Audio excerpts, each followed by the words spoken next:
That's a them. That's a them problem. That's a them problem. That's a them problem. That's a them problem. That's a them problem. That's a them problem. That's a them problem. That's a them problem. Well, isn't this a doozy? Welcome back, guys, to That's a Them Problem. Oof, guys, I won't lie. Today, the day that I'm recording this, is literally Thursday. So yesterday, as in yesterday, this is the day that I'm recording it because let me just tell you, the week that I've had has been a clusterfuck to say the least. What can I say? Life said, today is gonna be your unlucky day. And that unlucky day became a whole entire week. What is there even to update you on? Yeah, your person, I was about to say your hand, but I ain't nobody's hand except one person's hand. Anyway, that's besides the fucking point. Can you tell that like the energy is a bit different? I'm a bit all over the place. Welcome to what is now even more dysfunctional of a podcast than it was originally. Also, happy 10, episode 10. Crazy that we got here. Crazy that I decided that episode 10 would be the episode that I quickly rushed, but not even rushed because I had this episode kind of planned out with like a whole document and stuff, so at least it's not like completely like off the cuff, but I did plan something for everyone to, well, not, I'm saying everyone, but I just planned something for me to talk about today, and for you to listen. So thank you so much for listening. Also, thank you so much to the people listening like this far. 10 episodes is nothing shy of an achievement, at least in my eyes. And I honestly was, full disclosure, I thought that I was going to tank this episode and just put out a disclaimer that like I genuinely had no emotional capacity to do this episode, and I genuinely don't. But also I believe that like if I don't at least be consistent with my episodes, that I might fall flat, and this might become one of those things that I no longer do just because I seemingly don't have time but always have time. So wow, that's a lot to get through. Welcome back to the podcast, guys. Let's get into it. I've decided that since it's the 10th episode that we have a little bit more structure when it comes to the podcast. So number one, when it comes to the start of the episode, the segment of me just catching up, talking shit, basically like running through all the bullshit in my head, that's gonna be called the checkup. Just like a doctor's office, like it's a checkup of like how things are going, how life is going, how the podcast is developing outside of the things that you hear, and then just like the vibe in general. For this week's catch up, for this week's checkup, for this week's what has been happening. Number one is the new logos, the new imaging. If you guys have seen on Instagram, both on my personal one and on That's a Them Problems page, I've decided to change up the iconography a little bit because as much as the initial like visuals of That's a Them Problem is definitely me and what I want to put out, I wanted it to be more personal because I have more of an understanding of what I would like the podcast to look like in general. So that's why we have new imaging with more eyes, because as I have been saying, and especially in the first episode, I love eyes and I love incorporating the iconography of eyes into a lot of my work, into a lot of my art. So at least you'll see more of that. Number two, visual episodes will start before season 2. I've decided that before season 2, because mind you now, if this is episode 10, we only have 9 more episodes until season 2. I will have visual episodes, I promise. Lord, I hope I don't regret promising. But I promise that we will have visual episodes before season 2 so that at least we can get used to the whole thing. Like I said, I do want to have like my own little setup so that like it's something that everyone can come back to and be familiar with every single week. So I'm working on that. And then, yeah, the third point that I put in the checklist was just thanks to everyone who's interacting with the content. I don't think you realize how jarring it is to only once a week check up on like my stats and like my insights for this podcast, and to see that people actually listen to it, to see that a good amount of people listen to it every single week is just like beyond reaffirming in just me wanting to do things out of the will and the need to consistently create all the time. So again, as I literally do every single episode, I just want to thank you, whoever's listening right now. Thank you for taking the time out to listen and to exchange this energy with me and to spend this time. It does not go unnoticed, and like, to be quite honest with you, like, this is my little piece of sanity in a way. This is my little piece, this is my soapbox, so to say, where I get up on a pedestal and just talk a whole bunch of shit. And thank you for always being willing to listen out to that shit. And then the last thing I have on the checklist, the checkup, the catch up, is life is hella tough right now for me. So until further notice, I will be in hermit mode, meaning that, like, I won't be performing outwardly as much as I'm used to, and as much as you guys are used to. I just need to figure out what it means to take care of myself for the first time ever, which sounds so jarring because in my mind I feel like, haven't I been taking care of myself this whole time? But genuinely, no, I haven't.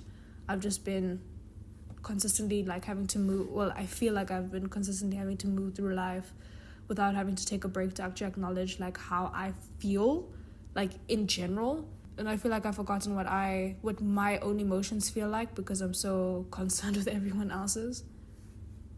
And yeah, crazy how it's gotten to a point where I have no capacity to do absolutely anything. And it's kind of scary. So your person got help. That's why I'm saying that I will be in hermit mode until I start feeling somewhat normal. But what the fuck is normal anyway? Okay. Outside of all that bullshit, right, let's get into the actual topic of today, which is how to build an aesthetic. Guys, if you know me, you know that I am a consistently changing person. My aesthetic is never a fixed thing. Actually, let me not lie. I feel like my aesthetic exists in, like, one multiverse, like, it exists in its own universe, but it, like, moves around its own globe, if that makes sense. Like, it's never a stagnant type of style. So we're going to talk about how one can create their own aesthetic.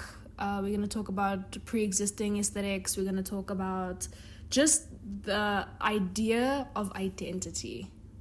I do want to do a separate, like, episode where I just talk about identity, where I literally, the same way this is called how to build an aesthetic, I'm going to have an episode of how to build an identity, which obviously is deeper than just, because obviously an aesthetic is an outward performance, the same way gender is. So a lot of aesthetics are built through the lenses of gender norms and fucking with that a little bit.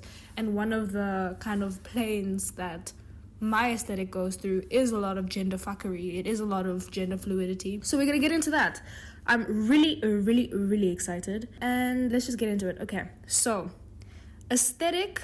When we're talking about aesthetics, we are talking about your personal style rather than fashion, because again, we're gonna have a separate episode just on fashion and the inspiration and the magic that exists in the world of fashion, just from a creator standpoint, not from what we see basically, which is the performative aspect of fashion, right? But aesthetic is usually about your personal style and not about fashion. Usually when you want to create your own aesthetic, you need to realize that inspiration can only come from existing styles. So as much as you would like to create your own type of look, your own type of, like, feel of how you present it in the world, you need to build inspiration from things that are outside of you. You need to build inspiration from things that already exist. So one thing that I would suggest is 2 social media platforms that I think, like, push the idea of aesthetics down our throat, which we all know, which would be Tumblr and Pinterest. And Pinterest and Tumblr is particularly important because they also foster and kind of, like, maintain certain types of, like, subculture aesthetics.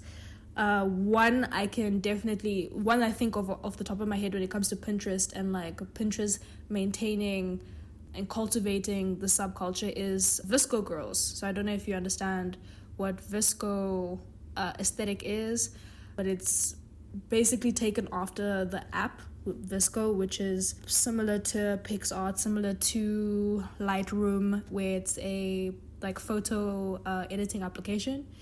And usually like what VSCO is known for is like this Polaroid 90s kind of grungy, grainy type of look. One thing that I will say is that when I was figuring out how I wanted to present myself in the world, one thing that I was very moved by was the graininess of VSCO, meaning like the grittiness, like can you see the specks in the actual photo? I don't want it to be smooth. I don't want it to be crisp and clean. I don't want it to have structure. I want it to be gritty. I want it to seem like it was taken with the oldest fucking camera in the world, but it's somehow still beautiful. That's what I kind of... So again, finding inspiration outside of yourself that already exists. So the graininess of VSCO, I was inspired by. And then one thing that I found interesting when I was researching for this topic is there's this website called the Teen Mag, and they basically like explain to you how to build your own aesthetic. And there's a kind of little piece where they have like two approaches to building your own aesthetic. One being the top-down approach, meaning that top-down meaning you hear about a pre-existing aesthetic. So top-down meaning the top of your mind right now is the pre-existing aesthetic. Let's take VSCO, for example, since we're talking about VSCO. We'll talk about the fact that some person has seen the VSCO aesthetic, and so what they do is that they hear about the aesthetic beforehand of their participation, and then they grow into kind of refining that specific aesthetic towards them, right? And then the second one is bottom up, meaning that you don't start with the original aesthetic. In a way, means that like your interests first kind of move you into specific places and communities that then have their own aesthetic. So your interests, for example, could lead you into a specific aesthetic. Example would be crochet, for example. If you're interested in like crochet and crocheting clothes, for example, and the community that usually wears a lot of crochet and does a lot of crochet would be like art ho, or it would be like fae aesthetic or cottagecore. Like that would be kind of where the interest of crochet would lead you into an aesthetic. I hope that makes sense.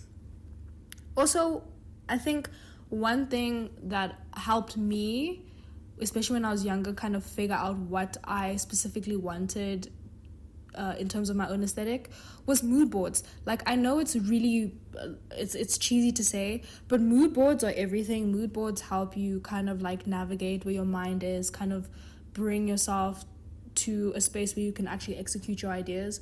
A lot of the ideas that I have in any type of art that I do is usually like sparked by the inspiration of either Pinterest or Tumblr. I wrote this thing down in this little breakdown of this episode where it says, my journey of aesthetics, know thyself. Know thyself.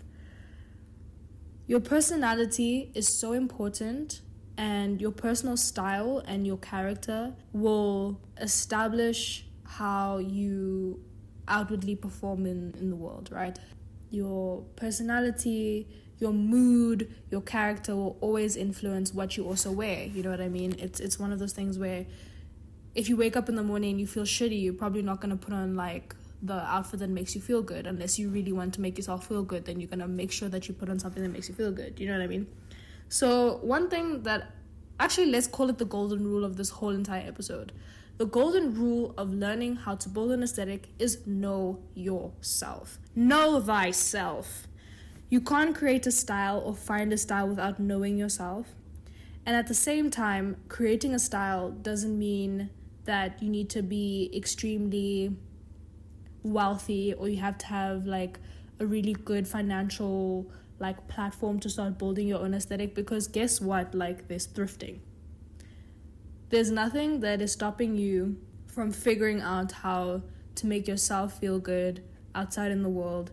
Money is not an excuse, at least in my eyes.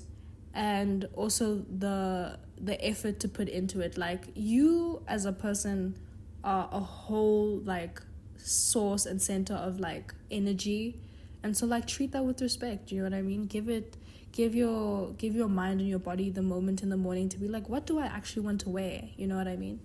So in that way, you can start exploring your aesthetic. So in the morning, when you decide to be like, you know what, I'm not gonna sit in my shit, I'm not gonna sit in my mood, what in my wardrobe is gonna make me feel good, and why? Do you know what I mean? That's how you can start exploring what you want to be putting on your body and why, and how you want to be how you want to communicate your style and your character to like the world. So, know thyself.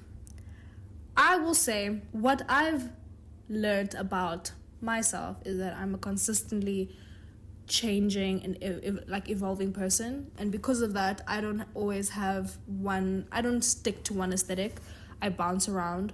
Also, it doesn't help that like I'm going through a bit of a gender fuck situation thing right now, so a lot of me flipping and switching through aesthetics is also me trying to find my comfort in my gender, which again, gender is this outward performance, and so is dressing up. Drag is literally putting on clothes in the morning.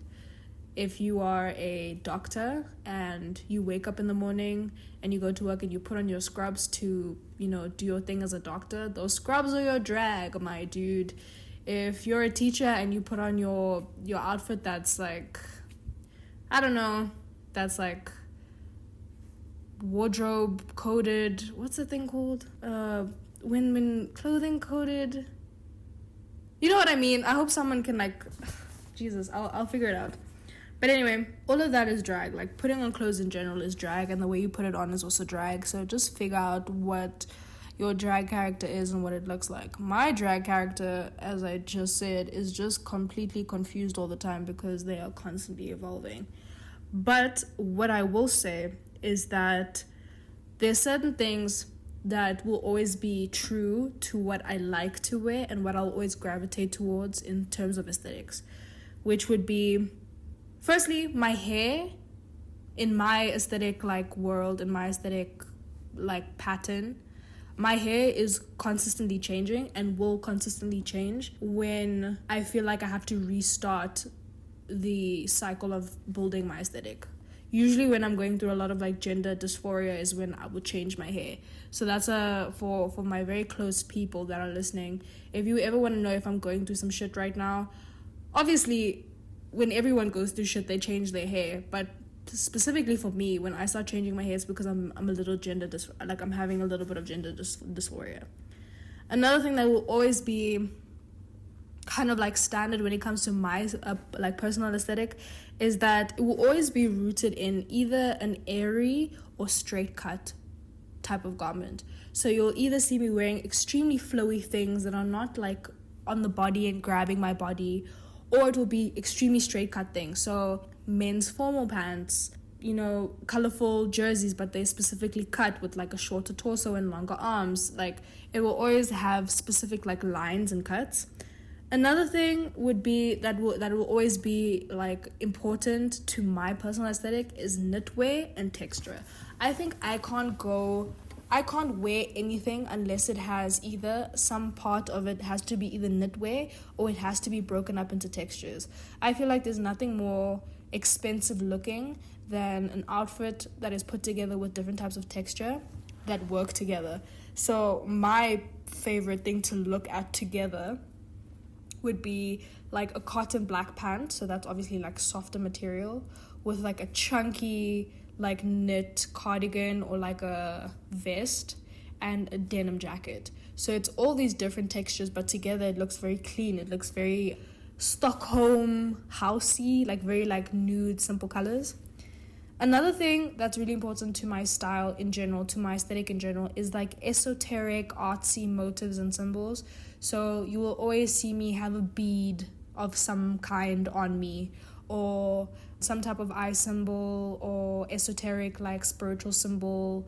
You'll always see that on me. You'll either see, like, if I'm not wearing either of that, like, one article of my clothing will be inspired by some artistic movement or have some type of arty type of situation on it. And then also, this is gonna sound very weird, but it made sense in my mind when I wrote this down. But my style is always living in this like whole like earthy like, but in like a femme way. Like it's the earth, but in a femme way. So again, in my mind, when I think about it, like earthy and wholesome in a femme way is also the same thing as like airy, is the same thing as like knit, artsy. Like it all kind of like flows into the same type of like circle. So essentially like everything does kind of like link together when it comes to my style. I also said, yeah, we're going to reiterate, my hair has been indicative of my personal style. I'm always in pursuit of looking my most gender fuck in a femme way at all times. So as much as I'm playing with the idea of gender, I still want to look feminine. Like, I still want you to look at me and be like, what the fuck? But also cunt.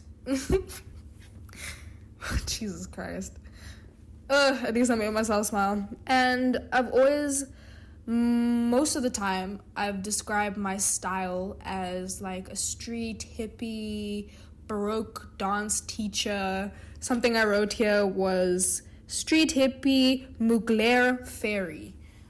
I do Mugler fairy fantasy for more like events and festivals, because Mugler has this like really amazing and weird like line that it crosses between extremely feminine like silhouettes where it's like cinched waist and like big boobs and like, do you know what I mean? But then it's contrasted by like these heavy and straight cut metallic type of things, which like Mugler is known for them playing with the juxtaposition between masculine and feminine and what that represents and what that means. So that's why I love like the idea of Mugler as in general, but also like Iris van Herpen, because that is also like their work is also very genderless, to the point where it's just about movement and about air, and I fucking love that shit. So what we're gonna get into is types of aesthetics. And let me be honest, it's only the aesthetics that really interest me and the ones that I've explored personally, because I feel like I'm not going to go through aesthetics that firstly I have no experience like dabbling in, but also that I have no interest in talking about, because if I'm bored, I would assume that you're also bored. But anyway, so we're going to go through 1, 2, 3, 4 types of subsections. These subsections already have subgenres of aesthetics in them, so it's a group of aesthetics put into my own like hierarchy of aesthetics, if that makes sense. I hope this makes sense, but we know what we're catching on. So the first one would be the grunge, skater girl, and indie aesthetic. So when we think about this, think about Zoe Kravitz, think about Willow, think about FKA Twigs.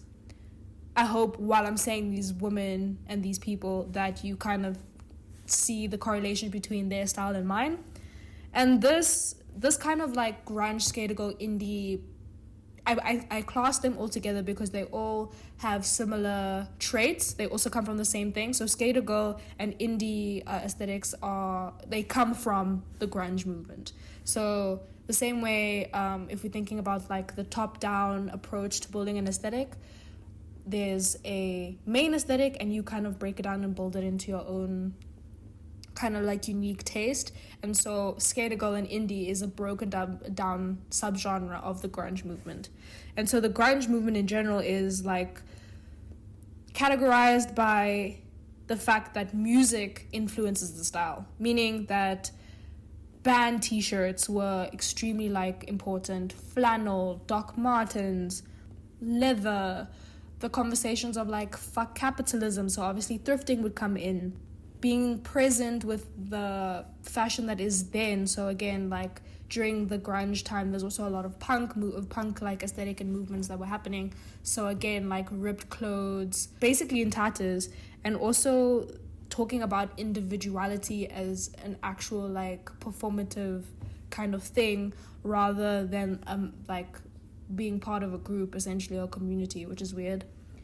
And also the idea of philosophy. So this kind of moving away from society and what society deems as normal, typical, standard, family-friendly kind of like aesthetic into this like very philosophical of like, why do we talk about this? Why are we actually like participating in this very boring life?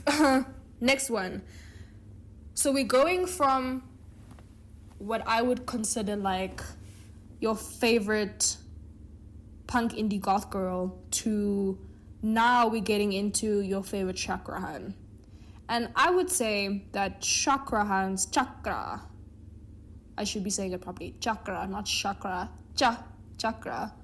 Chakrahan's, I would say, is the South African type of version of this subcategory that I'm going to talk about now, which is called the Artho 90s, artsy, streetwear hippie, boho category, boho aesthetic. And when I talk about Artho 90s, artsy, streetwear, hippie, boho, we need to think of people like Rihanna, we need to think about people like Kali Uchis, and we need to think about people like Frank Ocean. So, do I have to explain? The crux of it all is that it lives in art and graphics, but it also lives on the street.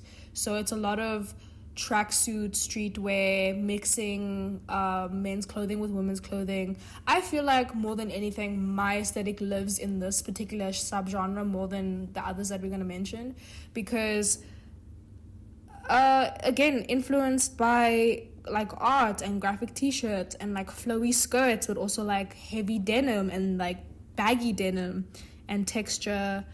Also the aesthetic name Artho, I find that so funny and so beautiful. And also like the Artho movement in general, just as a piece of random information that might spark something in you. The Artho movement was actually created by and for people of color actually in 2015, because obviously there was already this aesthetic of like art teacher, and it was run by predominantly like, you know, white women, white girls who were doing, you know, the bright yellow jerseys and stuff like that. And so Artho in general was to celebrate the artsiness and the creativity of also people of color, you know what I'm saying? This also leans into hip-hop Y2K culture. So Artho 90s streetwear, again, hip-hop Y2K like street culture. So again, baggy jeans, baggy pants, you know, do-rags, all of that good stuff. And also upcycling. So if we're talking about like Y2K aesthetic, obviously these like ripped pieces that are now remolded into something else. Obviously upcycling is such a, I wouldn't even say it's new, but it's a more popular thing now to do, because obviously there's brands that are coming up, like brands that are popping up that only do upcycle clothes, which is fantastic because I definitely buy into them. But that is generally influenced by this Artho 90s streetwear movement. Then we get into the third category of aesthetics, which I would take if grungy skater girl is like your favorite goth girl and Artho 90s is your favorite funny art teacher, then this next category is going to be for the extremely bold and flamboyant genderfuck kids, which is femboy and dark academia retro aesthetic. So when I think about this, the first thing that comes to mind is Vivienne Westwood. If you don't know who the fuck or what the fuck Vivienne Westwood is, or who she is, or what she did for fashion in general, or what she did for fashion in like queer communities in general, then please get on your Zoom, because I can't educate you about everything. But Vivienne Westwood is what I would consider the pioneer of what we now do as a layered, formal, not formal kind of aesthetic. If you see a masculine person wearing a kilt, and underneath that kilt is fucking black jeans. Guess what? They're influenced by Vivienne Westwood. I don't know what the fuck to tell you. She's an icon. She's a legend, and we love her. So, Femboy Dark Academia Retro, influenced by Vivienne Westwood, is known for firstly the color palette. So it's blacks, it's neutrals, but then it's also colors that would occur in nature. So greens, reds, sky blues, browns, but it's not like these extreme colors of like, well, she actually did a lot of yellow as well, but yellow also occurs in nature. You know what I'm saying? Knits, clean textures, preppy, school-like. So actually a lot of what Vivienne Westwood did was take what we would normally know as formal, which is like white t-shirts, blazers, all of that stuff, and would turn it on its head and put these oversized blazers on very petite women, and basically like gender fuckery was it all, you know what I mean? If we're talking femboy, if we're talking dark academia, it is very gender fuck, because it doesn't sit in one specific gender. It just sits in a realm of like rigid structure, but at the same time not. It's a very weird and beautiful like middle ground, and I feel like this is why I say like these subcategories, this is the realms I exist in, because I do consider myself like a grungy skater indie person, and I do consider myself an art home 90s streetwear person,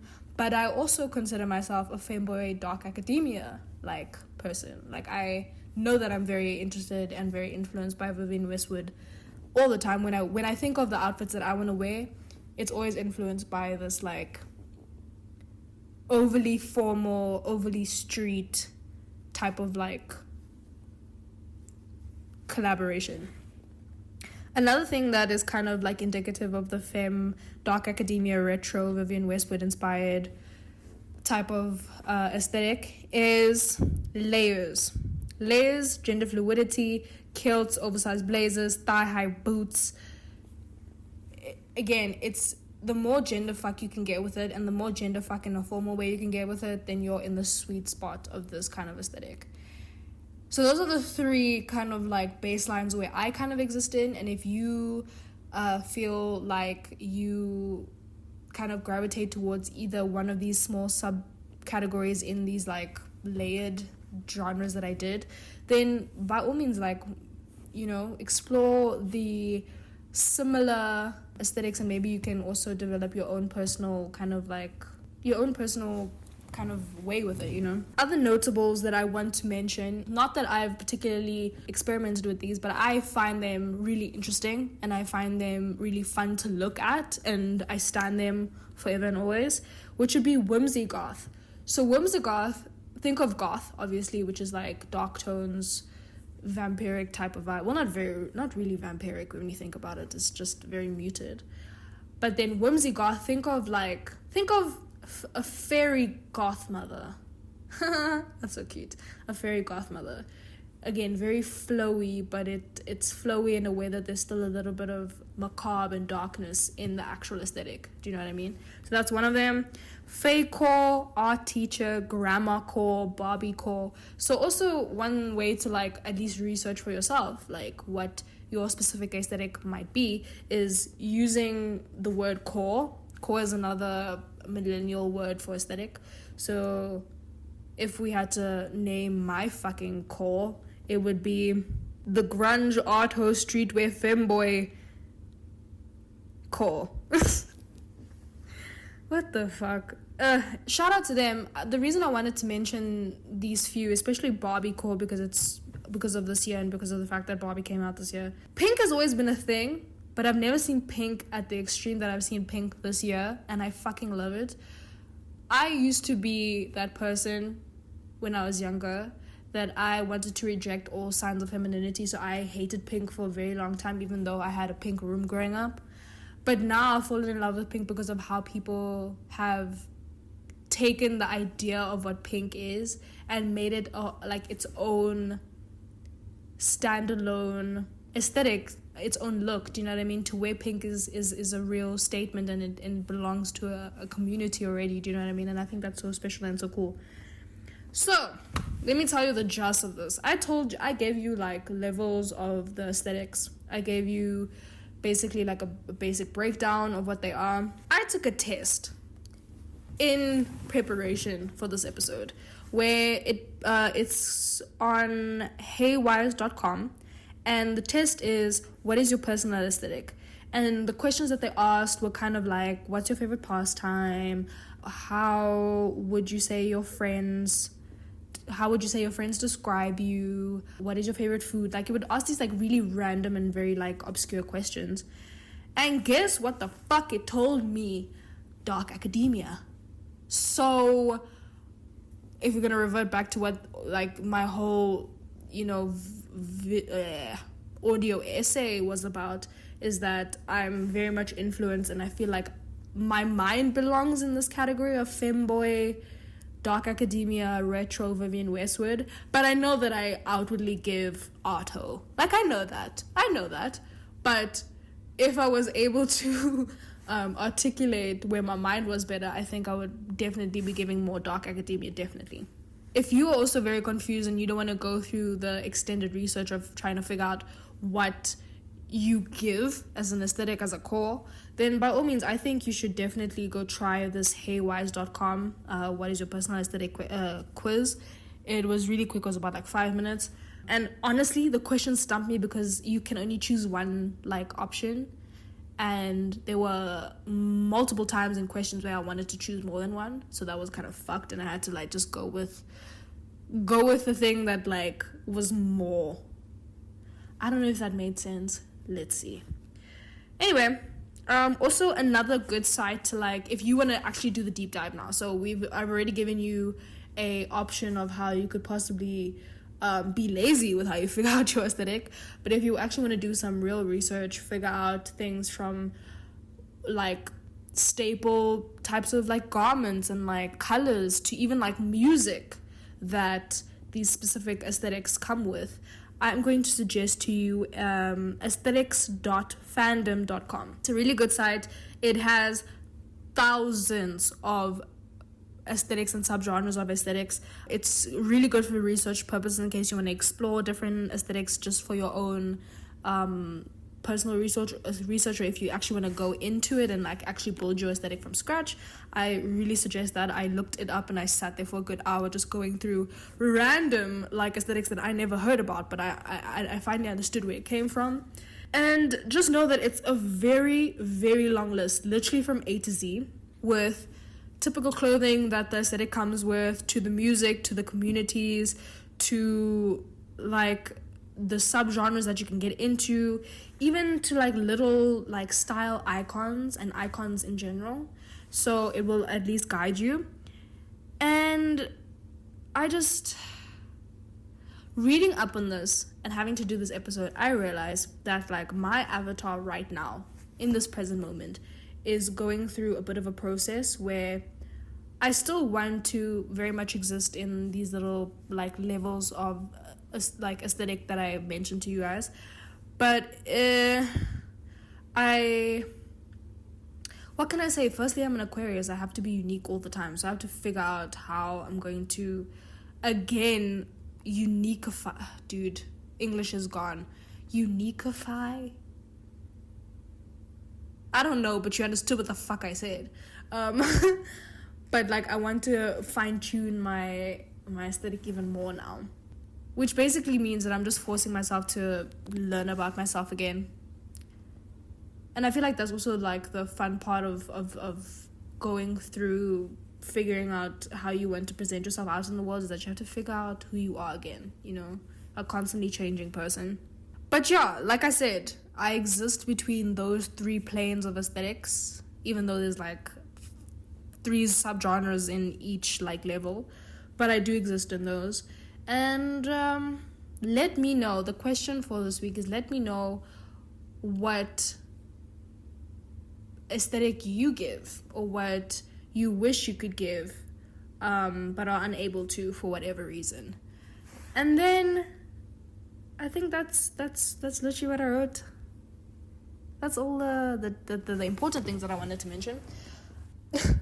What a way to fucking end this I was never good at writing conclusions in high school when it came to writing essays. So that will be it for this week. Thank you so much for taking the time to listen. I hope that I hope I didn't rush through this topic. I hope that it was easy to follow. I do want to do another deep dive on this in general, but I feel like I'll do that in the fashion episode, because then we can go into like what these aesthetics actually look like how they are performed in real life. Do you know what I mean? But other than that, thank you so much for just taking the time out to listen, to spend time, to share knowledge. I feel like, at least for me, like the most intimate thing is to be heard and to share knowledge, even if it's not generally that important to like living, but just sharing knowledge is like really important to me. So I'm really, really grateful for whoever's listening to this. Thank you. And until next week, like I said, the question will be, what do you think you give as an aesthetic, or what you wish you could give? And then just let me know. This is going to be the first episode I ask. Let me know about topics that you would like me to tackle. Obviously, I have a whole list of like topics that I already wanted to talk about because I was so keen to put this whole podcast together. But also at the same time, I want to bring as much interaction into this podcast now more than ever, because I realized how I really did this to build a community, and how this community is slowly building. You know, it makes me happy. But yeah, until next week, please be kind to yourself. Please take the time to listen to your body and to your mind. It's a very shitty and tumultuous time in the world right now. There's a lot of shit going wrong, and there's a lot that we cannot control, at least just by ourselves. So whatever you can control, which is your mind, your body, and how you treat it, please just treat it with respect, treat it with kindness, treat it with the utmost gentlest touch. And we'll talk and spend time together next week. All right, then. Bye. LOL.